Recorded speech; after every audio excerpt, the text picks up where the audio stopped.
Buena Costumbre es actualidad y opinión con el respaldo informativo de Sabes.cl.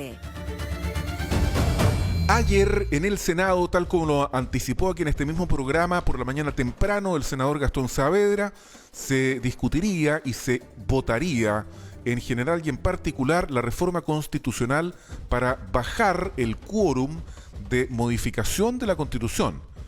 Finalmente eso no ocurrió porque los honorables legisladores privilegiaron la discusión y votación de otras leyes, en este caso la modificación que permite el pago del ingreso familiar de emergencia de invierno y también del postnatal de emergencia.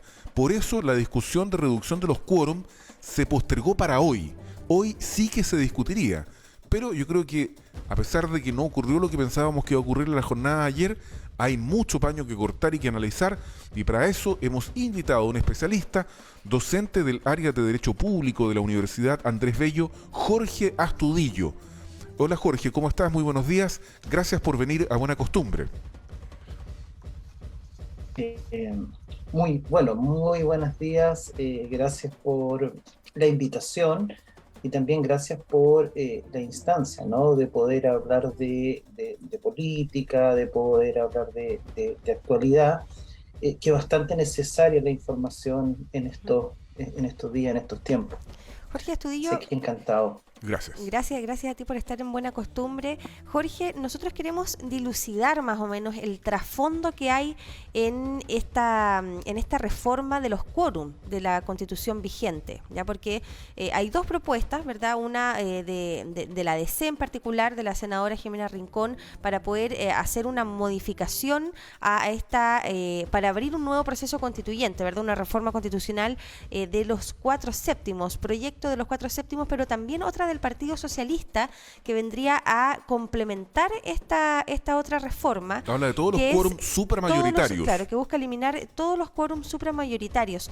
¿Por qué se está haciendo esto y qué implica para, en el caso de aprobarse, qué implicaría? Una u otra, porque no es lo mismo, ¿o sí? Ahí estamos en la duda. Sí. Bueno, yo creo que un poco para contextualizar esto, no podemos desprendernos de las declaraciones del presidente Boric el viernes pasado. Son muy interesantes esas declaraciones, yo creo, por dos razones principales, ¿no? Políticas. Primero, porque con esto ya yo creo que se empieza a enterrar la tesis que decía o aprueba o nos quedamos con la Constitución de Pinochet. Ya el propio presidente nos da a entender que de ganar el rechazo vamos a o podríamos seguir con el proceso constituyente. Y también es interesante, creo yo, desde un punto de vista político, porque esas declaraciones ponen, por así decirlo, la pelota en la cancha de la derecha y de la centroderecha, en orden a que sinceren claramente cuáles son sus intenciones para el evento de que gane la opción de rechazo. Y ahí hemos tenido opiniones bastante variopintas, ¿no? Desde los republicanos hasta un tuit por ahí que sale escrito por Marcela Cubillos, donde las posiciones son bastante distintas. Entonces, en este contexto, la pregunta que nos podemos hacer es la siguiente. ¿Tiene el presidente Gabriel Boric la facultad para decretar la continuidad del proceso constituyente? Y si esa respuesta es positiva, la segunda pregunta es, ¿puede él directamente convocar a una nueva elección de convencionales? Bueno, y esto yo creo que lo tenemos que contestar desde un punto de vista político y desde un punto de vista jurídico constitucional. A ver, desde un punto de vista político, mi opinión personal es que efectivamente lo puede hacer el presidente de la República, especialmente porque al parecer la mayor parte del cuerpo político tiene claro de que quiere un cambio constitucional y la mayor parte del cuerpo político entiende que la Constitución del 80 y sus modificaciones ha cumplido su ciclo. Por lo tanto, yo creo que sí se puede, está legitimado. Ahora, desde un punto de vista jurídico, el presidente no lo puede hacer sin contar con el consenso del El Congreso. Congreso, claro.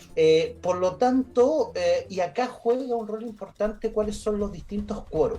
O sea, ¿Cuál es la perdona que te regla interrumpa, general? Jorge, disculpa que te interrumpa. Y, O sea, tú desechas la tesis que sostiene que digamos, la reforma seguiría rigiendo y permitiría que el presidente convocase por sí y ante sí a una nueva convención. Esto a propósito de la reforma sí, que se claro, hizo para... porque Ya, sí, sí. sí, ¿sabes por qué? Porque el capítulo de reforma para elaborar o para crear una nueva constitución tiene fecha específica y cierta. Ah, ok. O sea, Por lo no hay tanto, está interpretaciones aquí posibles. pensado, sí, no, claro, ese capítulo está pensado para este proceso constituyente y las disposiciones transitorias que complementan este proceso constituyente, como son escaños reservados, paridad e independencia y listas de independientes, están pensadas para este proceso constituyente. No para Políticamente, yo creo que políticamente tenemos que seguir con el proceso constituyente, o si no, de ganar rechazo y nos quedamos y nos desconocemos esta voluntad que quiere la mayoría de la ciudadanía chilena, podríamos tener una crisis, me parece a mí, política y social importante. Yo creo que políticamente sí están dadas y sí existe legitimidad para que el proceso siga. Jurídicamente no lo podemos hacer como se ha planteado por algunos profesores, como el profesor Carlos Peña, ¿no? ¿Por qué? Porque este proceso está pensado con fechas ciertas y para procesos ciertos. Ahora, por lo tanto, se tienen que llegar a acuerdos y por lo tanto, de seguir con el proceso constituyente, necesitamos el concurso del Congreso.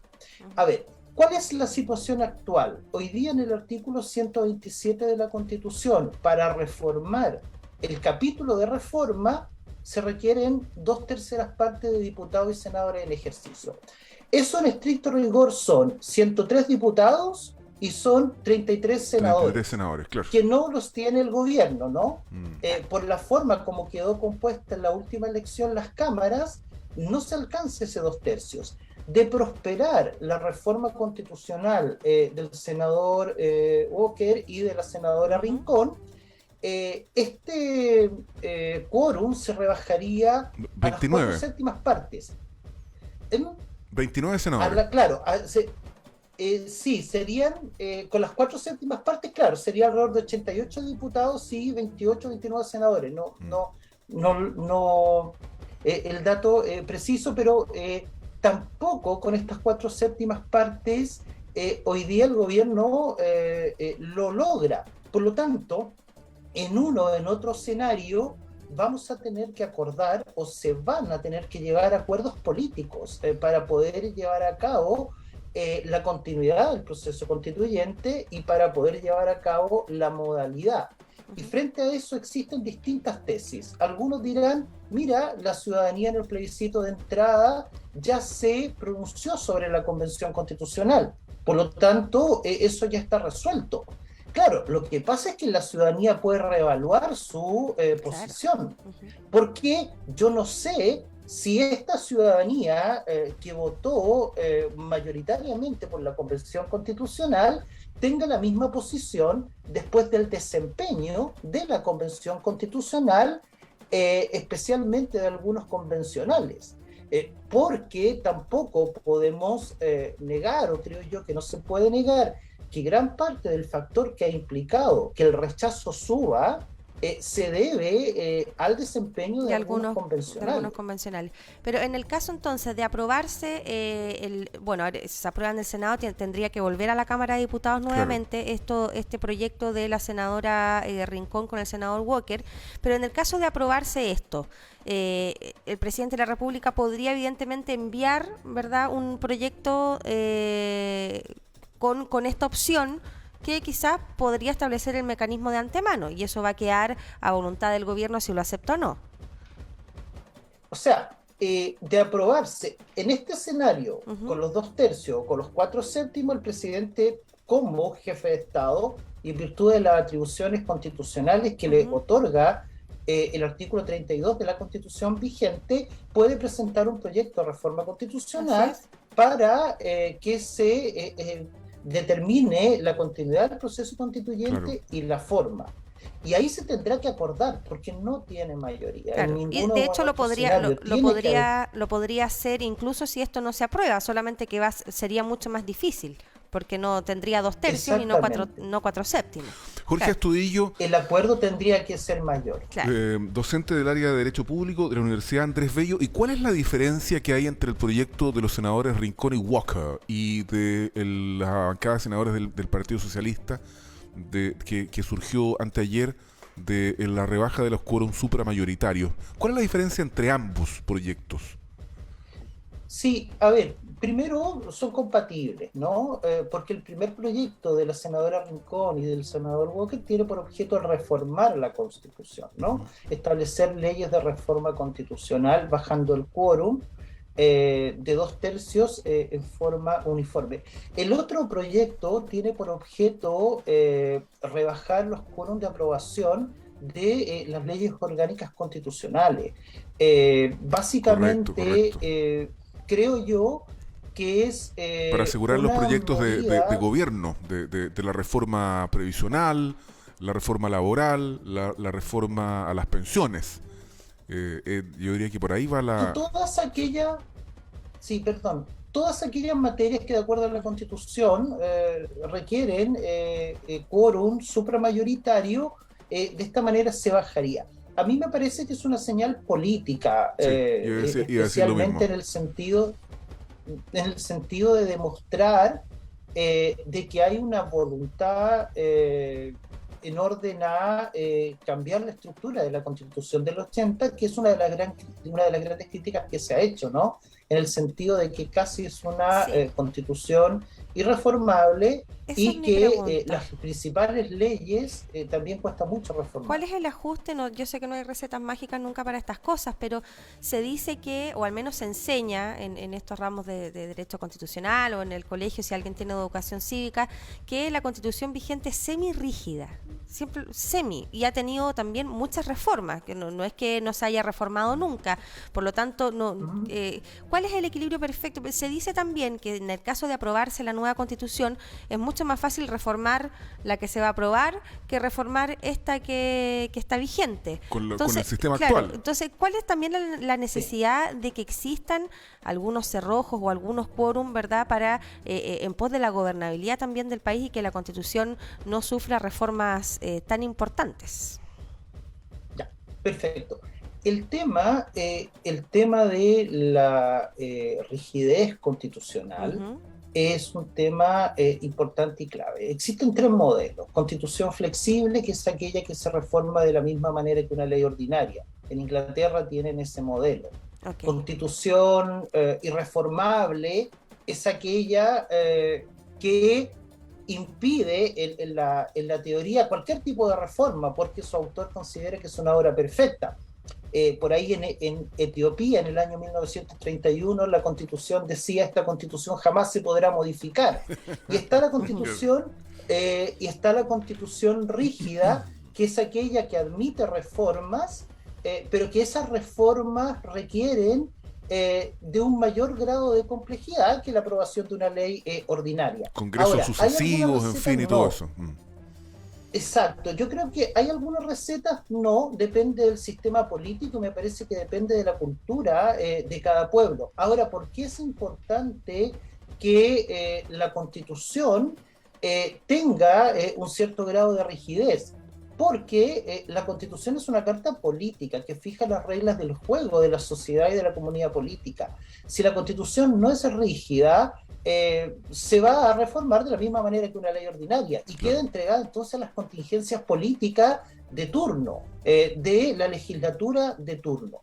Ahora, esta Constitución ha sido objeto de varias reformas que han importado un cierto grado de acuerdo y un importante grado de acuerdo político entre las distintas fuerzas, especialmente en el ámbito de este sistema binominal, ¿no? Donde teníamos los partidos de la Concertación y los partidos de Vamos por Chile o Chile Vamos.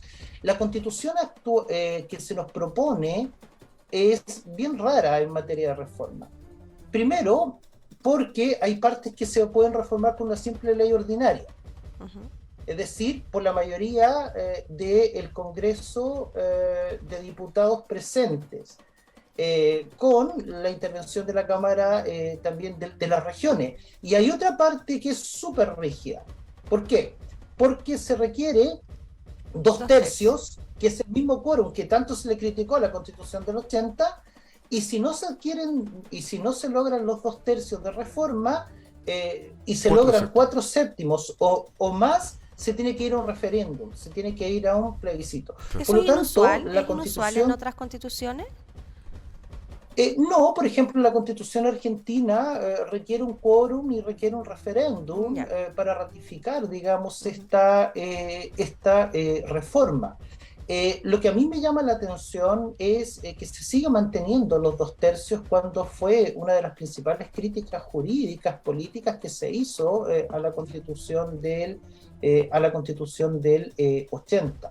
Pero la Constitución tiene que tener un cierto grado de rigidez, pero esa rigidez tiene que ser razonable. ¿Por qué? Porque si no las instituciones se estancan. La Constitución se estanca y no es capaz de ponerse a la par de el cambio social y de los requerimientos nuevos que tiene una sociedad política. Jorge Astudillo, docente del área de Derecho Público de la Universidad Andrés Bello, hablando en esta clase que nos ha dado por la mañana de la inminente aprobación de la rebaja de quórum para reformar la actual Constitución. Te queremos agradecer, Jorge Astudillo, la gentileza de haber comenzado el día con nosotros. Que tengas un muy buen día. Muchas gracias, Encantado. Jorge, que estés muy bien. Encantado. Adiós. Hasta luego. Faltan 3 minutos para las 8 de la mañana. Ya nos ha quedado todo súper claro, también la diferencia entre este proyecto de los senadores demócratas cristianos y de los senadores socialistas. Nos la ha dejado clarita el profesor Jorge Astudillo en esta mañana. 2 minutos faltan para las 8.